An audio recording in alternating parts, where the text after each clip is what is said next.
좋으신 하나님이 우리 예배 가운데 임하셔서 가장 귀한 은혜와 평강으로 여러분과 함께 하시고 날마다 믿음 안에서 기쁨과 감사가 넘치는 귀한 은총으로 함께 하시길 주님의 이름으로 간절히 축원드리겠습니다.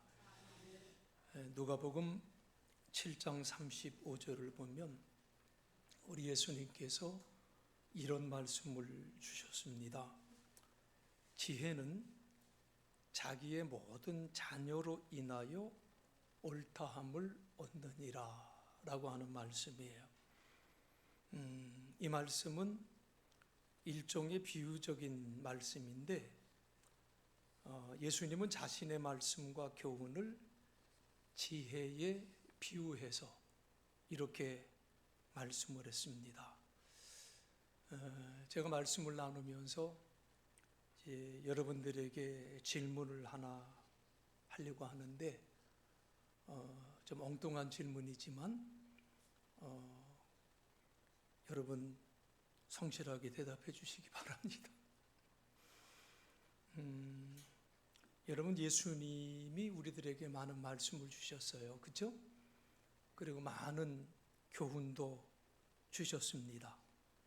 자, 그런데 그 예수님의 말씀이, 그 많은 교훈들이 참된 말씀입니까? 그런 말씀입니까? 그 예수님의 말씀이 옳습니까? 아니면 틀립니까? 옳다고 믿습니까? 대답은 하시는데 도대체 뭔 질문하는 거야? 이러면서 이제 저를 쳐다보시는 것 같은데, 여러분 예수님의 말씀이 옳으냐 그르느냐, 옳습니다, 맞습니다 라는 우리의 말로 인해서 그것이 정해지는 것이 아니고, 여러분 예수님의 그 말씀을 들은 사람들이 얼마나 변화된 삶을 사느냐에 따라서 예수님의 말씀이 참되구나, 예수님의 말씀이 그릇된 건가, 이게 결정이 된다는 것을 우리는 기억하셔야 될 줄로 믿습니다. 마찬가지로 여러분, 목사의 설교가 얼마나 주님의 말씀을 올바로 전했느냐, 또 목사의 설교가 얼마나 좋은 설교였느냐 하는 것은 그 설교를 들은 성도의 삶이 얼마나 변화되었느냐에 따라서 결정이 되어지는 것이다. 이것을 우리가 잊어서는 안 된다는 거예요. 우리가 사복음서에 있는 말씀을 보면 마지막에 가면은 꼭 공통된 말씀이 나와요. 그 마지막에 공통된 말씀이 뭐냐면 온 세상으로 나가라, 그리고 온 세상에 복음을 전하여라 라고 하는 이 말씀이 사복음서 뒷부분에 다 똑같이 기록되어 있는 것을 우리가 보게 됩니다. 여러분, 이것은 단순한 말씀이 아니라 제자들에게 주신 복음 전파에 대한 예수님의 명령이에요. 이것을 지상명령이라고 말을 하지요. 여러분, 이 말씀의 의미를 우리가 곰곰이 좀 생각해 보면요, 우리가 예수님께서 명령하신 것을 잘 따를 때 우리가 예수님의 제자라고 인정받는다고 했지 않습니까? 그렇다면 그 명령을 듣지 않거나 그 명령을 무시한다면 우리는 예수님의 참된 제자라고 말할 수가 없다라고 하는 말씀이에요.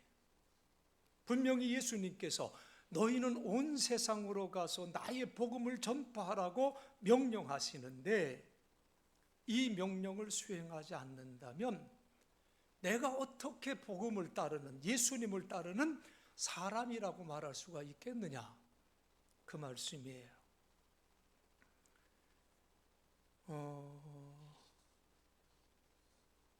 제가 에밀 브루너라고 하는 신학자를 잠깐 얘기를 좀 하고 싶어요. 제가 신학교 입학한 후에 저는 이런 분들의 신학의 영향을 많이 받으면서 신학 공부를 했는데요. 이 에밀 브루너라는 분과 더불어서 칼 바르트, 루돌프 불트만, 또 폴 틸리, 이런 분들의 신학을 공부했고요. 또 이들보다 조금 뒤에 이제 나오신 라인홀드 니버나 그의 동생 리차드 니버, 그리고 본 회퍼의 신학을 4년 동안 정말 열심히 공부했습니다. 그 당시 감리교신학대학의 신학적인 사조는 분명히 자유주의 계열의 신학도 가르쳤지만 이 신정통주의 신학을 추구했고, 또 제가 앞서 말씀드린 이 신학자들이 모두가 신정통주의 신학자들이에요. 신정통주의 신학이라고 하는 것은 20세기 초 유럽에서 등장한 신학운동인데, 자유주의 신학에 대한 강한 반작용 속에서 나타난 신학사상입니다. 그 이전의 세계적인 사상을 생각해 보면 중세교회의 부패와 또 흑사병을 거치면서 사람들은 기존 권위에 대한 질문을 갖기 시작했습니다. 인간은 과연 무엇인가? 이 세상을 어떻게 이해해야 될 것인가? 라고 하는 새로운 탐구가 일어나면서 여러분이 잘 아는 14세기에서 16세기 르네상스 운동이 일어납니다. 이 르네상스 운동을 통해서 신중심 세계관 속에 갇혀있던 인간과 현실 세계를 다시 발견하는 움직임이 일어나기 시작했습니다. 이런 흐름 속에서 이후 17, 18세기에 이르러 전통적 권위를 인간 이성으로 비판하고 재구성하려고 하는 계몽주의라고 하는 사상이 또 이제 주류가 되지요. 이 계몽주의, 이성과 합리성을 중시했는데, 바로 인간 이성과 과학의 발전, 그리고 인간의 도덕적 신뢰에 높은 가치를 두면서 인간 이성과 경험을 하나님보다 더 중요한 위치에 두었던 그러한 시기가 있었습니다. 그리고 이러한 시기 속에서 태동된 것이 18세기 이후 자유주의 신학이라고 하는 거였었어요. 간단히 정리하면 르네상스 운동이 인간의 가치를 재발견하려고 하는 시도였다고 한다면, 계몽주의는 인간 이성과 합리성으로 이 사회를 선하게 바꿀 수 있다. 인간 이성과 합리성으로 우리가 살아가는 세상을 파라다이스로 만들 수 있다. 이걸 지나치게 강조했던 사상이었습니다. 이때 이러한 사조와 맞물려서 태동한 신학, 자유주의 신학인데, 이 자유주의 신학은 이러한 세상의 흐름 속에서 기독교를 현대 이성에 맞게 해석하려고 노력을 했다는 거죠. 자, 그런데 이러한 사상이 한창 흘러가던 시기 1914년에 세계 제1차 대전이 일어납니다. 이 전쟁의 주축 국가들이 영국, 프랑스, 독일이었었어요. 자, 그런데 이 영국과 프랑스, 독일, 그 위에 오스트리아, 러시아, 이탈리아가 핵심 당사국이었는데, 이 나라들의 공통된 것이 한 가지가 있어요. 공통된 게 무엇일 것 같아요? 여러분, 이 전쟁의 당사국들, 당사국뿐만 아니라 이 당시에 영국과 프랑스와 독일은 거대한 식민지를 갖고 있었기 때문에 이 유럽 전쟁이 결국에는 유럽 본토뿐만 아니라 중동, 아프리카, 아시아, 태평양까지 확대되면서 총 사상자가 4천만 명이 넘는 엄청난 전쟁이었었어요. 그런데 이 전쟁 당사국들의 공통점이 뭐냐면 모두가 기독교 국가였다는 공통점이에요. 기가 막히죠. 참 기가 막힌 일이에요. 그들이 서로를 학살했고 4천만 명이 넘게 사상자가 생겼는데 그 중에 2,300만 명이 전쟁으로 인해서 죽었어요. 우리 대한민국 인구의 절반 정도가 1차 세계대전 때 죽었다는 거예요. 이 전쟁은요, 유럽인들에게는 엄청난 정신적 충격을 던져주었습니다. 과학이 발전하고 문명이 발전하면 분명히 인류도 더 좋은 모습으로 진보할 것이라고 믿고 있었는데, 그런데 그 최첨단의 과학의 문명이 오히려 인간을 대량 학살할 수 있는 무기를 만들었다는 이 충격은요, 결국 인간 이성에 대한 회의와 허무주의와 기존 질서가 붕괴되는 일들로 연결이 되었다는 거예요. 이때 많은 신학자들이 큰 충격을 받습니다. 자유주의 신학이 인간을 너무 신뢰했다고 하는 자성을 하게 되고요. 인간은 선하고 인간 이성은 모든 것을 선하게 만들어갈 능력이 있다고 확신했던 이들에게 인간 문명의 가장 잔혹함이 1차 세계대전을 겪으면서 인간 이성에 대한 낙관과 진보적 신앙이 무너지기 시작을 했다는 거죠. 특히 칼 발트 같은 신학자는 자기 자신이 정말 존경했던 자유주의 신학 교수들이 독일 전쟁 정책을 공개 지지하는 것을 보면서 엄청난 충격을 받고 자유주의 신학의 그 낙관주의에 대한 회의를 크게 가졌다고 기술을 하고 있어요. 이렇게 1차 세계대전 이후에 인간과 문명에 대한 낙관이 무너지면서 등장한 흐름이 신정통주의 신학이라고 하는 거죠. 이 사조의 대표적인 신학자 중에 한 분이셨던 분이 에밀 브루너라고 하는 분인데, 이분은 자신의 신학을 학문이라고 평가하지 말고 실천적인 분야로 표현해 주셨으면 좋겠다, 이렇게 얘기했던 분이에요. 그래서 그는 사람들이 그의 신학을 꼭 신학을 붙인다고 한다면 선교신학이라고 나는 평가받았으면 좋겠다라고 이 에밀 브루너가 말을 합니다. 그러면서 그는 교회의 존재 이유가 어디에 있느냐? 교회의 존재 이유는 선교에 있다라고 이렇게 정의를 합니다.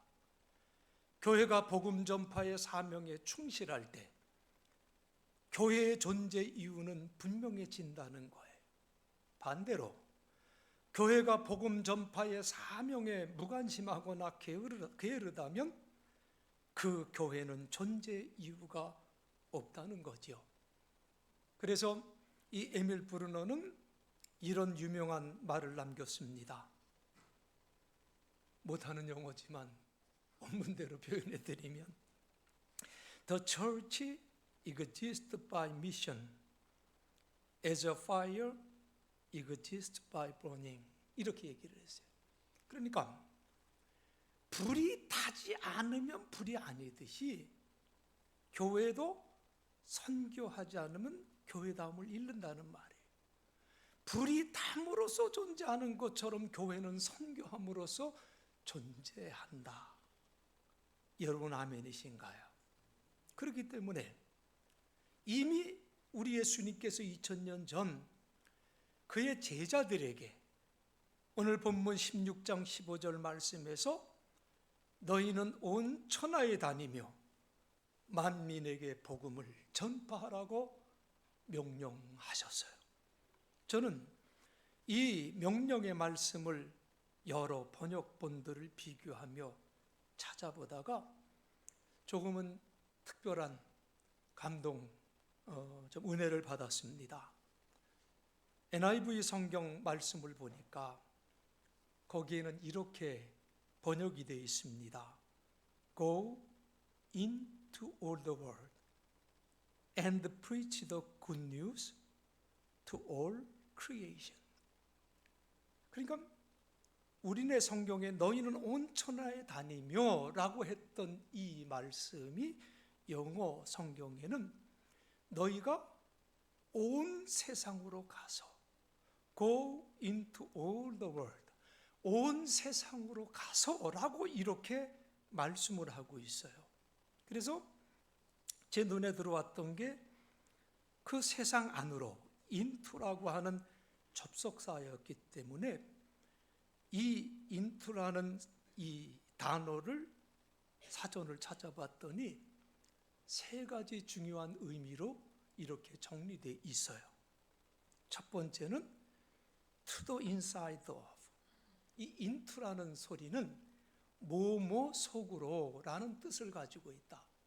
그리고 두 번째로는 to point of contact with, 뭐뭐과 접촉함으로 라는 뜻이 있고, 또 into라는 단어는 세 번째로 to be intensely involved in이라고, 이렇게 뭐뭐과 긴밀하게 관계하다라고 하는 의미를 갖고 있는 것이 into라는 단어의 의미라고 표현이 되어 있어요.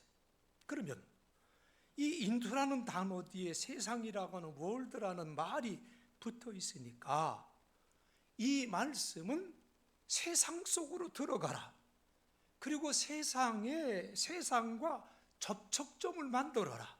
그리고 세상과 긴밀하게 관계하라라는 의미로 우리가 해석해 볼 수 있지 않겠냐. 그러니까 이 말씀이 저에게는 굉장히 그냥 소름이 돋칠 정도로 달리 다가오는 것을 깨닫게 돼요. 여러분, 우리 예수님께서 제자들에게 너희는 세상의 소금이다, 너희는 세상의 빛이다라고 말씀을 하셨는데, 이 말씀도 오늘 이 말씀과 비춰서 생각해 보면 좀 더 깊이 해석해 봐야 되지 않겠나 라는 생각도 갖는데, 여러분, 너희는 세상이다, 너희는 세상의 빛이다라는 이 말씀을 우리는 세상의 빛을 밝혀주는 의미로, 또 세상에 필요한 존재들이 되는 말씀으로 우리가 이해하지요. 틀린 말씀 아니에요. 우리는 분명히 이렇게 살아야 되지요. 하지만 이 말씀을 선교학적인 의미로 해석을 해본다면, 우리가 세상 속으로 들어가서 세상에 그리스도의 복음을 전하기 위한 접촉점의 역할을 하며 세상과 긴밀하게 관계하며 세상을 소금과 빛으로 섬겨야 되지 않겠나, 이런 깨달음을 갖게 돼요. 우리 예수님은 제자들에게 교회 안에만 머물러 있지 말라는 말씀을 주셨어요. 너희들이 살아야 할 무대는 교회가 아니라 세상이라고 하는 것을 말씀해 주셨어요. 그런데 여러분, 정말 우리에게 이렇게 살아갈 만한 힘과 용기가 있으십니까? 내가 정말 세상에 나가서 빛과 소금으로 선교자로서 살아갈 수 있는 이러한 용기가 여러분들에게 있으십니까? 질문할 때마다 좌절감을 가져요. 어떻게 아멘이라는 답을 하나도 안 하실까? 여러분, 저는 사도행전을 읽을 때마다 느끼는 것이 하나 있는데, 처음에 이 땅에 크리스찬이라는 이름을 가진 사람들이 생겼을 때, 여러분, 그들은 절대로 사회적으로 존경을 받는 사람들이었거나 사회적으로 인정을 받는 사람들이 아니었었습니다. 이 소수의 사람들이 그리스도의 복음을 전파한다는 명분을 앞세워서 사회를 혼란하게 만든다고 생각하고 유대 사회의 지도자들은 이 사람들을 잡아다가 신문을 했어요. 첫 번째 질문이 뭐였는가 하면 사도행전 4장 7절의 말씀인데, 너희가 무슨 권세와 누구의 이름으로 이 일을 행하였느냐라고 하는 신문이었었습니다. 도대체 너희가 무슨 능력으로 또 누구의 이름으로 이런 일을 하느냐? 유대 지도자들이 이해할 수 없었던 것은 이 예수 믿는 사람들이 사람들의 병을 낫게 하는 기적도 일으키고 있었다는 거예요. 이 사람들이 말을 하면 사람들이 그 말을 듣기 위해서 많은 사람들이 모여드는 거예요. 그런데 이 유대 지도자들이 정말 이해할 수 없었던 것은 이 소수의 사람들이 자기네 관점에서 볼 때에는 한마디로 무식한 사람들이었다는 거예요. 배움이 없었던 사람들이에요. 이 내용이 사도행전 4장 13절로 14절에 아주 생생하게 기록이 되어져 있는데, 그들은 본래 학문이 없는 범인으로 알았다가 이상히 여기며 또 전에 예수와 함께 있던 줄도 알고 또 병 나은 사람이 그들과 함께 서 있는 것을 보고 비난한 말이 없는지라. 여러분, 이 사람들은 교육을 받지 못한 평범한 사람들이었었어요.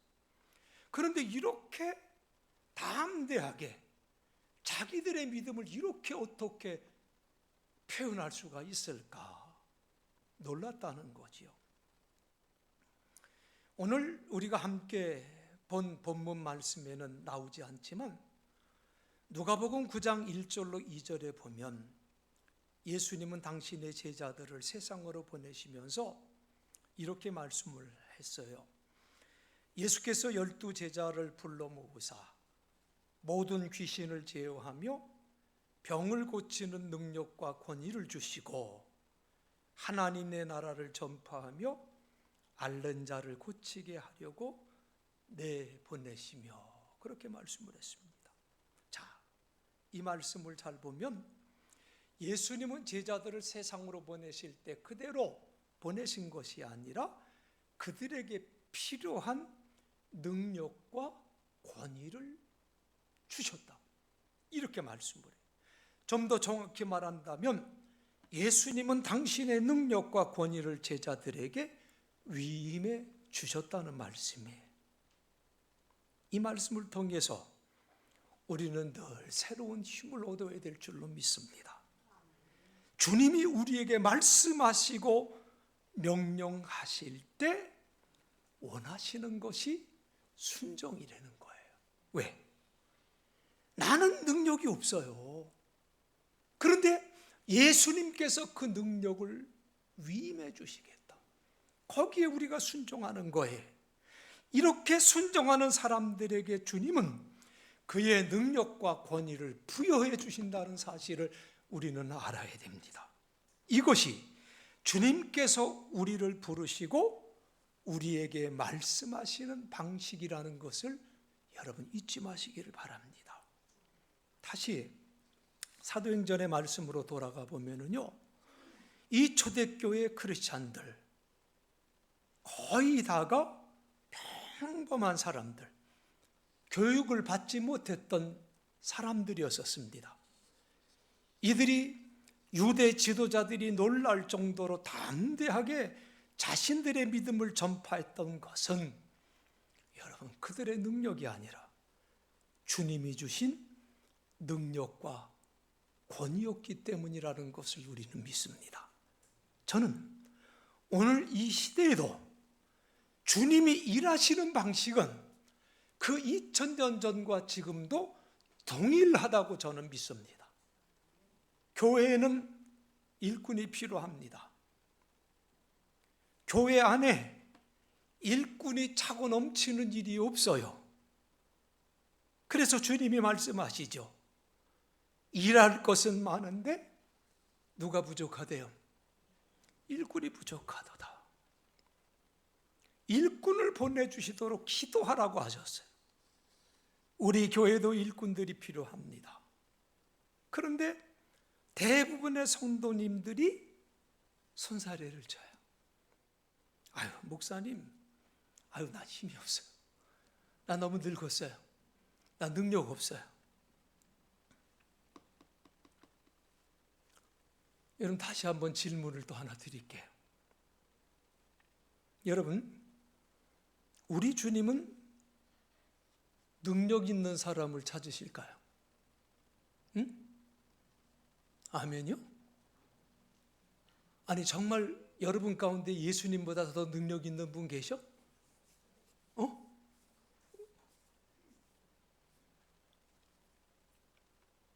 여러분, 우리 주님은 능력 있는 사람 찾는 게 아니요, 힘 있는 사람 찾는 거 아니요, 빽 있고 잘 나가는 사람 찾는 거 아니요. 우리 주님은 순종하는 사람을 찾고 계시다. 아멘. 우리 주님은 순종하는 사람을 찾고 계시다. 아니, 우리 주님께서 능력 있는 사람을 찾고 계신다면 하나님 일이나 세상 일이나 다를 게 뭐가 있겠습니까? 여러분, 분명히 깨달으시고 믿으시고 가슴속에 꼭 새기시길 바랍니다. 우리 주님은 능력의 사람을 찾는 게 아니라 순종하는 사람을 찾는다는 말씀이에요. 그 순종하는 사람들에게 주님의 능력과 권위를 주셔서 섬기는 데 부족함이 없도록 채워주시는 분이 우리 주님이에요. 그러므로 우리 교회에서 능력 있는 사람이 많이 나오는 게 아니요, 절대로 능력 있는 사람 위해서 기도하지 마시고 순종하는 사람들이 많이 나올 수 있도록 여러분 기도해 주시길 주님의 이름으로 부탁을 드립니다. 이제 우리가 함께 나눈 말씀 가운데 가장 우리가 이해하기 어려운 17절, 18절의 말씀을 좀 보도록 하겠습니다. 그냥 넘어갈까 그랬는데 또 언제 또 이 말씀 우리가 나눌 수 있을까 기약이 없어서 이 말씀을 좀 보겠는데요. 이렇게 기록이 되어 있죠. 믿는 자들에게는 이런 표적이 따르리니 곧 그들이 내 이름으로 귀신을 쫓아내며 새 방언을 말하며 뱀을 집어 올리며 무슨 독을 마실지라도 해를 받지 아니하며 병든 사람에게 손을 얹은즉 어떻게 됐대요? 나으니라 하시니라. 자, 이 말씀을 읽으면서 누구나 처음 이 말씀을 대할 때 이런 생각을 했었을 거예요. 정말 믿는 사람은 뱀을 집어들고 독을 마셔도 아무 해가 없을까? 정말 환자에게 손을 얹으면 그 환자의 병이 나을까? 어때요? 이런 질문을 해보신 적이 있으신가요? 그런데 이 말씀을 이렇게 이해하려고 접근하는 분들은요, 아마 답을 얻을 수가 없을 거예요. 아무리 믿음이 좋고 강한 사람이라도 몸에 치명상을 줄 수 있는 독을 마시면 어떻게 됩니까? 응? 내가 성령이 충만해, 믿습니다 하고 독을 마셨어. 문자 그대로 믿습니다 하고 독을 마셔서 어떻게 될까요? 죽어야지. 죽게 됩니다. 그래서 주석가들은 이 말씀을 이렇게 해석하지 않아요. 이 말씀은 복음을 전파하는 선교의 현장에서 우리 주님은 어떠한 위험한 환경 속에서도 그의 제자들을 지켜주신다는 뜻으로 해석을 합니다. 사실 사도행전 28장에 보면 바울이 타고 가던 배가 난파되어 사람들이 널판지나 부서진 폐조각을 붙잡고 가까스로 몰타섬, 지금 멜리데라고 하는, 지금은 몰타라고 그러죠, 도달하게 됩니다. 그때 비가 오고 기온이 뚝 떨어져서 매우 추웠는데 다행히 그 섬 사람들이 친절하게 맞아주었고 춥지 않도록 불을 피워줬어요. 바울이 장작을 가져다가 불 속에 넣었는데 장작 속에 숨어있던 독사가 바울의 손을 물었습니다. 섬 사람들은 이제 독사가 물었으니 바울은 곧 죽겠구나 이렇게 생각했는데 바울이 아무렇지 않게 그 뱀을 불 속에 던져요. 아무렇지 않았어요. 근데 사실 선교사님들의 말에 의하면은요, 지금도 선교 현장에서는요, 정말 인간 이성으로 이해할 수 없는 기적들이 자주 일어난대요. 그래서 자신들이 선교할 수 있다라고 하는 고백들이 있어요. 우리 주님은 그의 명령에 순종하여 복음 전파하며 헌신하는 사람들이 두려움 없이 그 사명 감당하도록 지켜주시는 줄로 믿습니다. 주님은 자기 제자들에게 마태복음 28장 20절에서 볼지어다 내가 세상 끝날까지 너희와 항상 함께 있으리라고 약속해 주셨습니다. 이 약속을 믿고 주님의 제자들은 세상 속에 들어가서 그들과 긴밀한 관계를 맺고 접촉점을 만들고 복음을 전파하는 그러한 삶을 살았는데 우리도 그렇게 살아가야 될 줄로 믿습니다. 특히 우리 시대는 이제는 말로 전파하는 복음보다는 우리의 행동으로 그리고 우리의 삶으로 복음이 전파되어져야 되는 그러한 세대 속에 살아가고 있습니다. 행동으로 복음을 전파하는 삶을 우리가 살아가야 되겠는데 행동이라고 하는 말이 나와서 한 분을 좀 소개하고 오늘 말씀을 마치려고 합니다. 오늘날 중국에 조선족들이 많이 사는 연변이라고 하는 조선족 자치주가 있습니다. 그러니까 지금 룽징이라고 불리우는 영종시인데요. 그 외곽에 명동촌이라고 하는 마을이 있습니다. 우리나라의 명동은 밝은 동네다. 그래서 명동인데 이 연변에 있는 그 명동은 그 동쪽을 밝힌다. 동력동자를 써서 동쪽을 밝히는 마을이다. 그래서 이제 명동이라 이름을 줬는데 그곳에 명동교회가 있었습니다. 지금은 건물 자체는 남아있지만 예배를 드리는 곳이 아니라 역사 유적과 전시관의 성격으로 명동 역사 전시관이라는 이름으로 보존이 되어 있다고 합니다. 이 교회 바로 옆에 여러분 잘 아시는 시인 윤동주의 생가가 있었고 또 이 명동과 아주 가까운 옆 동네 명신촌이라는 동네가 있었는데 문익환 목사님이 그곳에서 태어났다고 해요. 이런 이유로 두 분은 자연스럽게 명동교회를 다녔고 그래서 어렸을 때부터 그 두 분은 친한 사이였다고 합니다. 자, 그런데 제가 이제 말씀드리고 싶은 분이 누구냐면 그 당시 이 명동교회는 김야견 목사님이 교회를 세우시고 목회를 하셨는데 이 교회가 위치한 명동촌은 이 김야견 목사님이 북간도에 세운 한인 공동체의 중심지였다고 해요.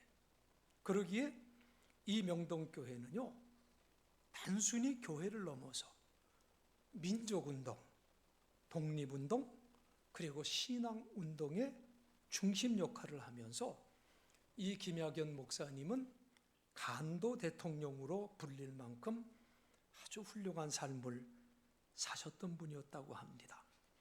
이러한 연으로 시인 윤동주와 문익환 목사님은 자연히 김학연 목사님의 영향을 많이 받고 자랐다고 하는 기록이 있어요. 김학연 목사님은 처음에는 독립운동가였습니다. 나중에 신학을 공부해서 목사가 되신 분이에요.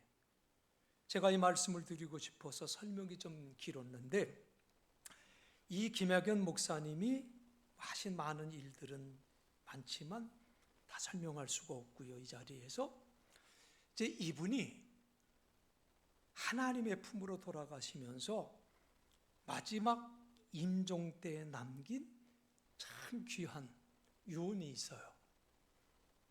그분이 마지막 유언이 뭐였느냐면, 나의 행동이 나의 유언이다 라는 말이었다는 거예요. 나의 행동이 나의 유언이다.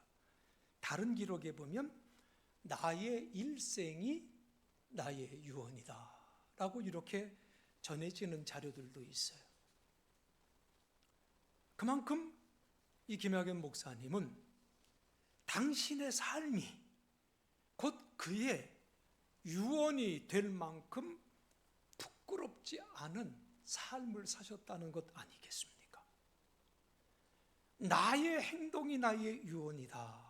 김학연 목사님이 이런 유언을 남겼는데, 그렇다면 우리는요, 나의 삶이, 나의 행동이 우리가 세상에 전하는 주님의 메시지다, 이렇게 말해야 하는 시대 속에 우리는 살아가고 있다, 그 말이에요. 우리가 하는 말과 행동이 다른 것을 세상 사람들이 지금까지 짓고 보며 실망을 했습니다. 이제 세상 사람들은 우리의 말이 아니라 우리의 진실한 행동을 요구합니다. 우리의 진실한 행동을 보고 너희가 하는 말을 믿고 너희가 전하는 복음을 믿겠다는 거예요. 그래서 저는 이런 생각을 합니다. 지금은 교회가 큰 도전을 받고 있는 시기고요. 크리스찬이 누구인지 그 정체성에 큰 도전을 받고 있는 시기 속에 우리가 살아가고 있어요. 그래서 어디 가서 떳떳하게 나는 크리스찬이에요, 당당하게 말하기 어려운 때를 살아가고 있어요. 여러분 어떻습니까? 여러분 밖에 나가셔서 식탁을 대할 때 조용히 머리를 조아려서 하나님 앞에 감사의 기도하십니까?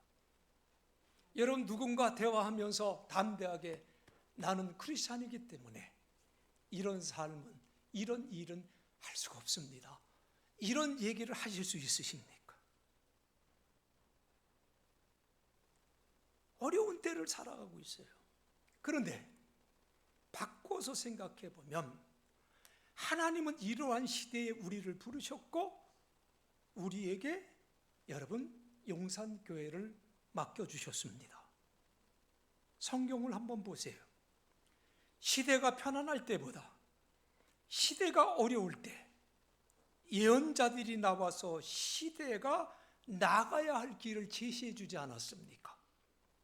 시대가 편안할 때보다는 어려울 때 하나님은 사람들을 부르셨어요. 바로 우리가 지금 그런 시대에 살고 있다고 하는 것을 우리는 기억하셔야 됩니다.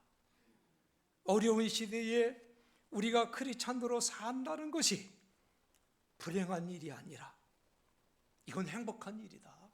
왜? 내게 맡겨진 사명이 분명하기 때문에. 그래서 여러분은 여러분이 있는 삶의 자리에서 진실하게 그리고 정직하게 사셔야 됩니다. 여러분의 믿음을 진실한 행동으로 나타내셔야 돼요. 그것이 이 시대에 우리가 세상에 들어가서 복음을 전파하는 방식이 되어야 될 줄로 믿습니다. 이 사명 위에 내가 부름받았다는 사실을 기억하면서 하루하루 주 안에서 힘있게 그리고 보람있게 살아가는 한 주간 되시길 주님의 이름으로 간절히 축원드리겠습니다. 기도하시겠습니다. 사랑의 주님, 오늘 우리가 하나님의 뜻, 하나님의 말씀을 들어사오니 깨닫게 하시고 이 말씀대로 세상에 나아가 진실로 하나님의 귀한 복음을 삶을 통하여 증거할 수 있는 귀한 메신저로 설 수 있도록 힘주시고 하나님 은혜 내려 주옵시고 붙들어 주시옵소서. 예수님 거룩하신 이름 받들어 간절히 기도드리옵나이다. 아멘.